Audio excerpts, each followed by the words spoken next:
నమస్తే అన్న, మీ పేరు? నమస్తే అన్న, నా పేరు గౌస్ భాష. ఏం చేస్తుంటావు అన్న? నేను ఫ్యాబ్రికేషన్ వర్క్ చేస్తాను. ఎక్కడ మీది? మాది వచ్చేసి సెంట్రల్ నియోజకవర్గం విజయవాడ. మరి ఏంటన్న, కూటమి ప్రభుత్వం అధికారంలోకి వచ్చి 2 సంవత్సరాలు అవుతా ఉంది కదా.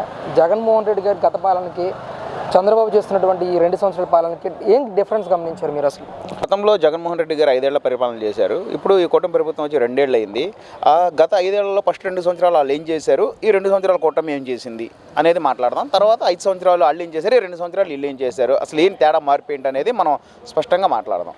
ముందుగా తీసుకుంటే జగన్మోహన్ రెడ్డి గారు అధికారంలోకి వచ్చిన తర్వాత మొట్టమొదటి చేసిన పని ఏంటంటే ప్రజావేదిక పడేయడం. అంటే ప్రజా సొమ్ముతో కట్టినటువంటి ఒక వేదికని దాన్ని ఏదో దానికి వాడుకోకుండా దాన్ని శిథిల వ్యవస్థకి పడగొట్టేసి ఆ శిథిలాలను కూడా ఆయన ఉన్న 5 సంవత్సరాల పాటు అలాగే ఉంచినటువంటి పరిస్థితి. అంటే రాష్ట్ర ప్రజలు ఎవరైతే ఉన్నారో వాళ్ళ ధనాన్ని, ప్రజాధనాన్ని దుర్వినియోగం చేయడం, అది ఏ రూపంలో చేసినా దుర్వినియోగం చేయడంలో మొట్టమొదటి దిగ్గజం పడింది ఆయన. మొదలుపెట్టిందే ప్రజాధనాన్ని దుర్వినియోగం చేసే కాన్సెప్ట్ నుంచి.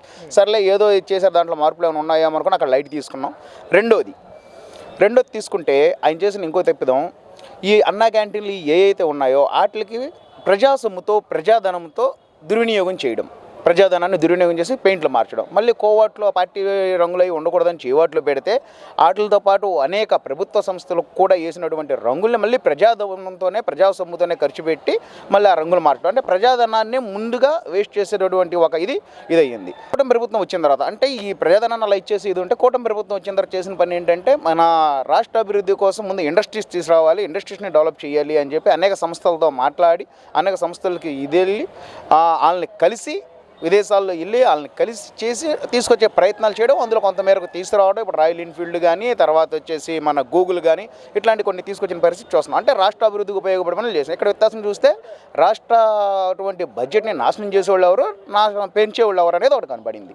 ప్రజలకి ఎప్పటికప్పుడు పని చేసుకుని ఉండేటువంటి పేదలు ఎవరైతే ఉన్నారో జగన్మోహన్ రెడ్డి గారు ఎక్కిన తర్వాత ఇసుక ఆపేసి 150 రంగాల మీద దెబ్బ కొట్టారు. అంటే పనులు పొట్టగొట్టు చేసుకొని వెళ్ళి పనులు చేసుకున్న పనులు లేకుండా చేశారు.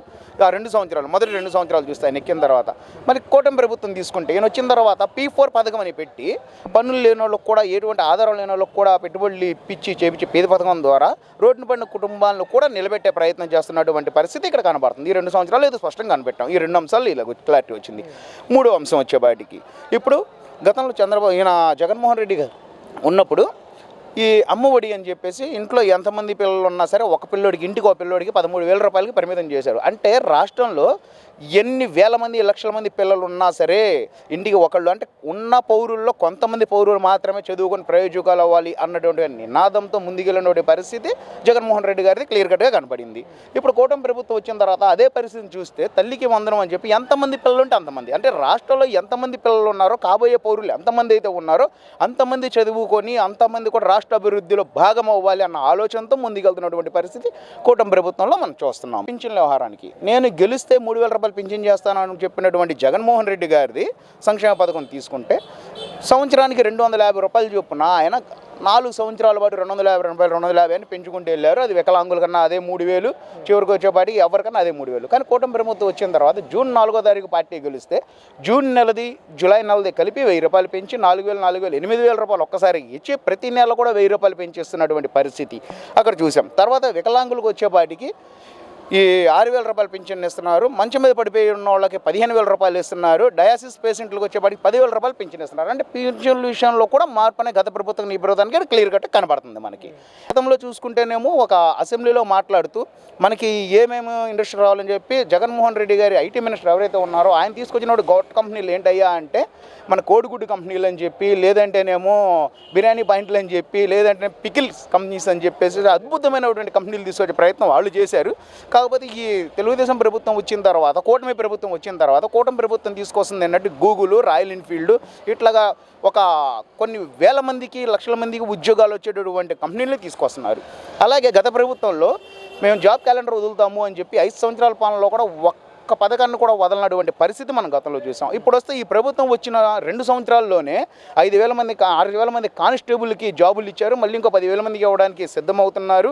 అలాగే అనేక ఇండస్ట్రీని తీసుకొస్తున్నారు. ఆ ఇండస్ట్రీల్లో మన రాష్ట్రం నుంచి జాబులు చదువుకొని బయట రాష్ట్రాలకు వెళ్లకుండా మన దగ్గర చదువుకున్న వాళ్ళు మన రాష్ట్రంలోనే అభివృద్ధి చెందాలనేటువంటి ఆలోచన ముందుకు వెళ్తుంది. ఈ కూటమి ప్రభుత్వంలో క్లియర్ కట్గా కనబడుతుంది. ఈ 2 అంశాలు అయితే కనబడుతున్నాయండి. గత 5 ఏళ్ల పాలనకి వీళ్ళు వచ్చిన 2 సంవత్సరాల పాలనకైతే మేము గుర్తించింది ఈ గుర్తించాము. ఈ కాకుండా ఇంకా అనేక పథకాలు ఉన్నాయి. గతంలో చూస్తున్నాము, ఏ రోడ్డు చూసినా ఒక చేపల చెరువు గుర్తుకొచ్చేది, చేపల చెరువు లాగా ఉండేది. ఈ కూటమి ప్రభుత్వం వచ్చిన తర్వాత ఆ చేపల చెరువు అనేది కనుమరుగైనవి. ఇంట్లో ఉండే అద్దాలు రోడ్డు మీద పరిచారా అనేటటువంటి ఇదిగా ఈ రోడ్లు తయారైన మాట. ఏ రకం చూసుకున్నా సరే క్లియర్ కట్గా ఇక్కడ కనబడుతుంది. నెక్స్ట్, గతంలో ఈ జగన్మోహన్ రెడ్డి గారి పరిపాలన ఉన్నప్పుడు కూటమి ప్రభుత్వం ప్రతిపక్షంలో ఉంది. ప్రతిపక్షంలో ఉన్నప్పుడు వాళ్ళు చెప్పిన మాట ఏంటంటే ప్రజలకి అన్యాయం జరుగుతుంది, దీంట్లో న్యాయం జరగాలి అనే సబ్జెక్ట్ ఎక్కడైనా సరే ప్రతిపక్షంలో ఉన్నటువంటి తెలుగుదేశం పార్టీ మాట్లాడింది. ఇప్పుడు ప్రతిపక్షం హోదా లేనప్పటికి కూడా ప్రజలపైన ఏదో 11 సీట్లు గెలిపించారన్న నైతిక బాధ్యత ఉన్నటువంటి వైసీపీ పార్టీ మాట్లాడుతుంది ఏంటయ్యా అంటే, ప్రజలకి ఎంతకంటే బెటర్గా ఈ మెరుగు జరగాలి, ఇది జరగాలి, దీంట్లో లోపం జరిగింది అనేది చూపించి క్లియర్ కట్గా చేయకపోగా మేమొస్తే వాళ్ళంతులు చూస్తాం, మేమొస్తే వీళ్ళంతులు చూస్తాము, టెండర్లకు వచ్చిన వాళ్ళని తరిమి కొడతాము అని అంటే మేము రాష్ట్ర అభివృద్ధి కోసం ఉపయోగపడం, మేము వీళ్ళని తరిమి కొడతానికి వాళ్ళని తరిమి కొడతానికి మాత్రమే మేము వస్తాం, దానికి మాత్రం మా కోట్లు వేయండి అని ఇండైరెక్ట్గా వాళ్ళు అడుగుతున్నారు. అని మేము వస్తే మళ్ళీ బేబచ్చం సృష్టిస్తాము. గతంలో ఎలాగైతే పార్టీ ఆఫీసుల మీద పడ్డామో, ఎలాగైతే ఎవరన్నా మాట్లాడుతూ డాక్టర్ గారిని ఎవరన్నా నడి రోడ్డు మీద ఎలాగైతే కొట్టామో అది చేయడానికి మేము సిద్ధంగా ఉన్నామని చెప్పకనే చెప్తున్నారు. అటువంటి ప్రభుత్వాన్ని గెలిపించాలి అని ఏ పౌరుడైనా, రాష్ట్ర పౌరుడైనా ఆలోచిస్తాడా? దాన్ని గెలిపించడానికి ముందుకు వస్తారా? అసలు వాళ్ళ వైపు కన్నెత్తి చూస్తారా? చూడరు. కాబట్టి మేము ఈ కూటమి ప్రభుత్వం ఇప్పుడు నేను వివరించాం. గత ప్రభుత్వం ఈ ప్రభుత్వం వ్యత్యాసం ఏంటనేది కళ్ళ ముందే క్లియర్ కట్గా ఉన్నట్టుగానే మాట్లాడి చూపించాం.